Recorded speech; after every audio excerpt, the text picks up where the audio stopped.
to Learn Free Music Theory, lesson number 46. In today's lesson, we're going to be talking about composing or transposing, would probably be the better word, for orchestral instruments. So, you know, not all instruments in orchestral music sound the same, but I'm going to be explaining that in the next clip with the chart that I draw out. So let's get right into it. Okay, so the first part we're going to do here is explain the different groups of the orchestral instruments that we're going to talk about.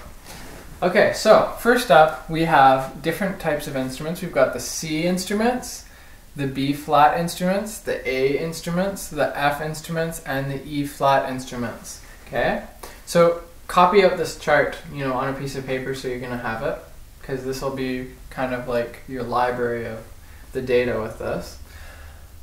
Okay, so now the C instruments are the ones that are considered concert pitch. All right. Now all the other ones are related, are different, basically tunings, and they operate sort of in their own kind of realm, almost you could say. That these ones, each one is incompatible with each other because of constraints to the instrument. So to make it compatible, as far as pitch goes, you have to do transposition so that it sounds like it should. Okay? So if that sounds confusing, I'll just keep explaining, so don't worry. But first what I want to do is go over what type of instruments are in each group. Okay? So first up, in the C instruments, these are the concert pitch instruments, okay? We have piano, flute, bassoon, oboe, trombone, tuba, harp, organ, violin, viola, cello, double bass, and piccolo. Okay? So, in these instruments, they sound as they are written. Okay? So if you write a C and you play it on one of those instruments, you will hear a C. If you hit an F sharp on that one of those instruments, you'll hear an F sharp. Like the pitch will be the way it's supposed to be. Assuming, you know, the piano is in tune with what it's supposed to be and all that other stuff. But, you know, a standard good condition instrument of any of those ones should be producing those tones, okay? Now, moving down to like the B flat section right here, we have trumpet, saxophone, and clarinet, okay? Now, what happens when you get to a B flat instrument is it sounds lower than it actually is. So if you play a C, you're going to hear a B flat, okay? If you play a D, you're going to hear a C. So it's changing the pitch. It doesn't sound the way it is going to like appear written, okay? And so it needs to be transposed to fix the problem, okay? Now, next up here, we have A. And so in the A section, we have trumpet again and clarinet again. So different, you can have a trumpet in B, or sorry, a trumpet in B flat, or it can be called trumpet in B flat or a B flat trumpet. There's different ways to say it, but it's the same thing. You know, you have to say, you know, B flat saxophone or saxophone in B flat, because look down here, there's saxophone in E flat. So you have to specify which tuning it goes with. Okay, so next up, the A group is trumpet and clarinet, which is different than the B flat. So you can probably guess how it's going to sound. If you play a C on one of these A trumpets, you're going to get an A, which is a minor third lower. Okay? Okay, now moving on, we have French horn. And so French horn, English horn, they're both in the F key, basically, or pitch. And so if you play, you know, C, you're going to get an F sound, lower. And so that's a perfect fifth down. So you're always relating the interval between the two, okay? And the rule is that it's always going down from C, except down here we have the exception, which of course you can't have a rule without an exception. The trumpet in F goes up a fifth. Sorry, not a fifth. It goes up from C to F, so it's a perfect fourth. And in this, you have soprano, clarinet, and E flat. Now, pay close attention. We have E flat clarinet here. See, like E flat clarinet. But we also have soprano clarinet and E flat. So, two E flat clarinets, but one's a soprano and one's not. And what do we know about voices, like the soprano, alto, tenor, bass? The high one is the soprano, right? So this is it's a higher pitched clarinet, basically. And so instead of going below the C, it's going above it. So it's going to be a minor third up. Okay? So those are basically the instruments. We've got the French horn and the English horn in F. We've got the saxophone in E flat and the clarinet in E flat. All right? Now, moving along. That's basically how it works. I mean, it's not going to get, I don't want to make it too overly complicated. So if you have, say, a 4-part, harmony of different instruments, and say you have a B flat trumpet in that group that's playing with you guys, and you have a condensed score in concert pitch, now you have to, and then say you want to expand that and put it in range, well, you're going to have to transpose whatever was on that part that the trumpet's going to be playing down a major second, okay? So if they were playing in the key of E major, like say the concert pitch, so the normal piece was in E major, so go down a major second, that's D. So now that trumpet has to play everything in D major instead of E major, okay? And so all the intervals have to match up, just like we've been doing with our transposition lessons. Okay, so that's the basic gist of transposing for orchestral instruments. I'm gonna maybe, I also wanted to show what all the, how orchestral music is laid out and what the instrument order is. So I'm going to show you that next. Okay, so for the last section of the orchestral video here, we're going to talk about the different sections of the orchestra. So there's 3 main sections and then kind of extra ones that kind of change. So the first one would be the woodwinds. So that's composed of the flute, the oboe, the English horn in F, because that's the only one it's in, clarinet, bassoon, and saxophone. Okay? So that's woodwinds. Alright? Now, in your second section, we have the brass, and we have the French horn in F, we have the trumpet, we have the trombone, and we have the tuba. Everyone loves the tuba. Now, keep in mind there are some instruments that are missing from this list. Like piccolo's not in here, but this is your standard orchestra, okay? Sometimes you'll make additions and changes, and it'll change based on the piece, because sometimes the composer will write music for a certain type of instrument that normally doesn't, partake in an orchestra of that type. But these are the common instruments. So, okay, next up, percussion.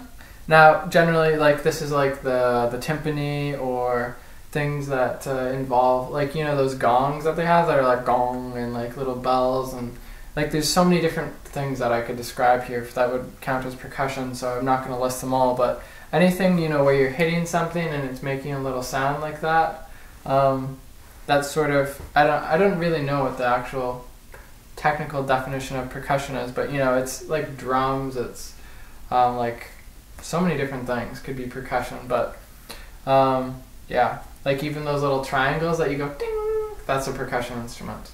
Okay, so next up, keyboards. So you could have like the harp, the piano,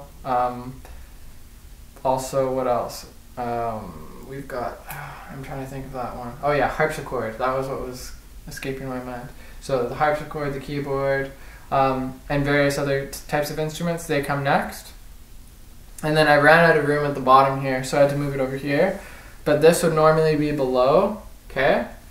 And so the violin, viola, cello, and double bass. So if you were looking at an orchestral sheet music score, you would have 1 line for flute, 1 line for oboe, and 1 line for each one of these instruments that's in here. And it'd all be on 1 page, and you just see what's going on. So you see, this is where rests are really important, because all the it's showing like what's happening every second, or I guess not second, it's by the beats and everything like that. So so what we've got to go basically do is keep track of where everyone is. And so when you can just look at a glance and see what every instrument's doing for that beat, it's really helpful, because it helps you get a good overview of what's going on. So we've got the woodwinds at the top, followed by the brass. Then, as these apply, they'd be inserted in between, and the strings at the bottom. Now, just keep in mind that this is one of the areas where I'm not really superly technically proficient at it. Like, I know a little bit about this stuff, but it's not like I feel, like I'm an expert on this topic about orchestral music, because I'm not. I'm a piano teacher and I teach theory, and so this is just sort of a side topic. So, do your own research with some of this stuff. There's a chance I could be a little bit wrong on some of these things, but probably I tried to research this out pretty thoroughly, but at the same time I just wanted to give you guys a heads up and be honest that this isn't my my expertise in this area. But I thought, what, I could either be afraid and not do this because I'm afraid that I might make a mistake, or try to take on the challenge and then teach it. Just this one lesson. I'm not planning to go in depth in orchestral music, that's for sure.